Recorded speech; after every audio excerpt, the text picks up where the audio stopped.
প্রিয় ভাইরা, আজকে ৯ মুহররম, আগামীকাল ১০ মুহররম অর্থাৎ আশুরার দিন। এই আশুরার দিনে ইসলামের ইতিহাসে অনেক ঘটনার সাক্ষী রয়েছে। এই আশুরার দিনেই কিন্তু আমাদের প্রিয় নবী হযরত মুসা আলাইহিস সালাম আল্লাহর রহমত এবং কুদরতিভাবে ফেরাউনের জুলুম থেকে মুক্তি পেয়েছিলেন। শুধু তাই নয়, আমাদের প্রিয় নবী হযরত নূহ আলাইহিস সালামের কিস্তি জুদি পাহাড়ে অবতরণ করেছিলেন। এমনকি হযরত হুসাইন রাদিয়াল্লাহু তাআলা আনহু কারবালার ময়দানে শহীদ হয়েছিলেন একই দিনে।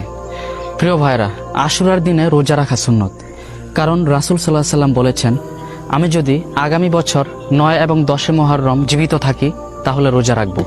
আশুরার দিনে রোজা রাখার মধ্যে অনেক ফায়দা রয়েছে। আরেকটি হাদিসে রাসূল সাল্লাল্লাহু আলাইহি সাল্লাম বলেন, আশুরার রোজা ১ বছর আগের গুনাহ মাফ করে দেয়। আলহামদুলিল্লাহ। সুতরাং প্রিয় ভাইরা, আসুন আমরা আজকের দিনে বেশি বেশি রোজা রাখি এবং বেশি বেশি ইস্তেগফার পড়ি, আল্লাহর কাছে ক্ষমা চাই। আল্লাহ যেন আমাদেরকে এই আশুরার দিনের উসিলা করে আমাদের জীবনের সমস্ত গুনাহ খাতাগুলি মাফ করে দেন।